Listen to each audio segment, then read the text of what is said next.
Hello students. Today we are going to see this definition. Any finitely generated vector space generated by a set of non-zero vectors as a basis. If it's a vector space generated by non-zero vectors and it is finite also, then it is having a basis. That is, in other words, we can say if S equal to V1, V2 and so on to Vn is a set of non-zero vectors. Okay, that Vn is a finite set of non-zero vectors which spans V. Okay, that is what we are telling, generated by the set of non-zero vectors which spans V. So one and the same. Then some subset of S is a basis for V. Okay, then we'll see this theorem. This theorem ultimately leads to two important, actually one important conclusion. What is the dimension? Okay, dimension of a vector space is nothing but number of elements in the basis. Okay, what is the dimension of the vector space? It will be a number of elements in the basis. Ultimately, this theorem leads to this concept. Okay, that is what this theorem ultimately leads to this concept. That is why this theorem is important. What this theorem says that if S equal to V1, V2 and so on to Vn is a basis for V, then we are having a basis. Okay, how many elements are there in the basis? There are n elements. Okay, for the vector space V, this is the basis, S is the basis, and how many elements are there? N elements. This theorem says that if a set which is having n plus 1 element, then it cannot be a basis. Other way of telling is it is linearly independent. Sorry, linearly dependent. Linearly dependent means clearly it cannot be a basis. But if you take another set which is having n minus 1 element, means one vector lesser than the basis element, again this cannot be a basis. That is, it fails to span V. Here they are not linearly independent, therefore it is not a basis if there is n plus 1 vectors. If there are n minus 1 vectors, it cannot span V. So the condition 1 is not satisfied here. Here condition 1 is not satisfied here, and here condition 1 is not satisfied. Here condition 2 for the basis, for the basis is not satisfied. So in both the cases it cannot be basis. So if the basis having n elements, then any set which is having n plus 1 cannot be basis, and any set having n minus 1 cannot be basis. Then this leads to the definition that a dimension of a vector space is nothing but number of elements in the basis. So in this way, this theorem is very important for us. Okay, we'll see the proof of this theorem. Okay, the first one is first part. What is the first part? First part says that if you are having a set which is having n plus 1 vectors, okay, that is A. So we'll take one set which is having n plus 1 vectors. So we'll call it as T. Okay, so we'll take a set which is having n plus 1 vectors and we'll call it as T. Let T equal to, this is our part A. Okay, this is our part A, right? Let T equal to, which is having n plus 1 vectors, no? So we'll V is already used, so we'll use different letter W1, W2, W3 and so on to Wn, Wn plus 1. Okay, this is having n plus 1 vector. Then we want to prove that they are linearly dependent. Okay, that means this cannot be a basis for our vector space. Okay, then that is let T contain exactly n plus 1 vectors. How many vectors are there in T? There are n plus 1 vectors. What we want to show? We will show that T cannot be a basis. Okay, how we will show? By showing the first condition is not satisfied. What is the first condition? Linearly independent. By showing that T is linearly dependent. Okay, in order to show T is linearly dependent, we should have the first linear combination. Okay, we'll start with the linear combination. Let's consider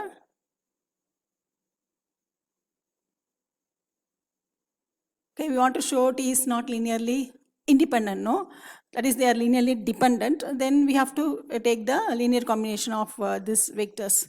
So C1, W1 plus C2, W2. What I am writing? Linear combination of W1, W2 and so to Wn plus 1. So C3, W3 plus and so on plus Cn, Wn plus Cn plus 1 Wn plus 1 equal to 0. Okay, we'll mark it as equation 1. We'll mark this as equation 1. Okay, what is W? Each W belongs to our vector space V. Okay, each W, this W1 belongs to the vector space. W2 belongs to our vector space. W3 is belong to our vector space and so on to Wn belong to our vector space. It's an element of vector space. Wn plus 1 is an element of vector space. Okay, any element in the vector space can be written as the linear combination of V1, V2 and so on to Vn. Any element in the vector space, this vector space V, okay, is a linear combination of V1, V2 and so on to Vn. Why? These vectors are nothing but basis for V. So any element in V can be written as linear combination of this element.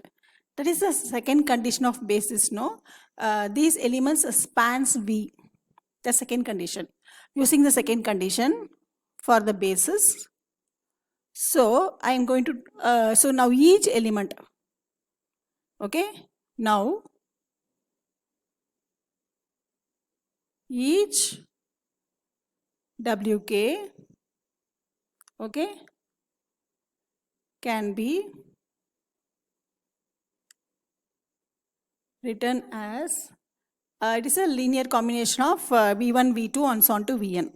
Because V1, V2 and so on to Vn spans V. Therefore, any element in V, Wk is what? Any element in V. So that can be written as linear combination of V1, V2 and so on to Vn. So we can take A1k. Why I am taking k? K varies from 1 to n. Okay, that is k varies from 1, 2 and so on to n plus 1. Okay, W1 is there, W2 is there, W3 is there and so on to Wn plus 1 is there. So W1 can be written as linear combination like this. W2 can be written as linear combination like this. Okay, I'll write each and everything in detail so that you will understand it better. So instead of writing general, no, I'll write W1. So that will make you clear. W1. This is an element of our V, vector space V. Okay. Therefore, W1 can be written as the linear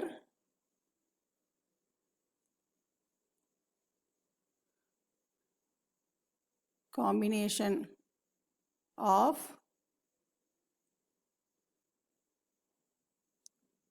V1, V2 and so on to Vn, because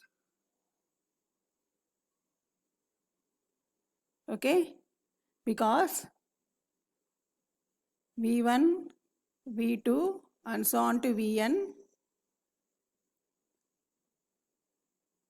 spans V. Why? This is a basis. Why this is spans V? This is second condition for basis, no? This one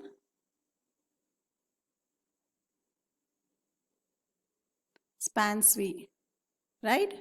Because V1, V2 and so on to Vn is what? Is a basis.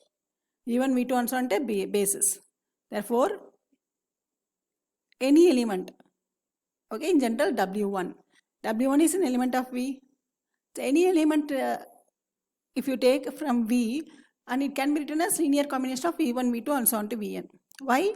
This V1, V2 and so on to Vn spans V. Okay, it spans the whole of V. Okay, and this is the second condition of basis. What it is? The spans is the second condition of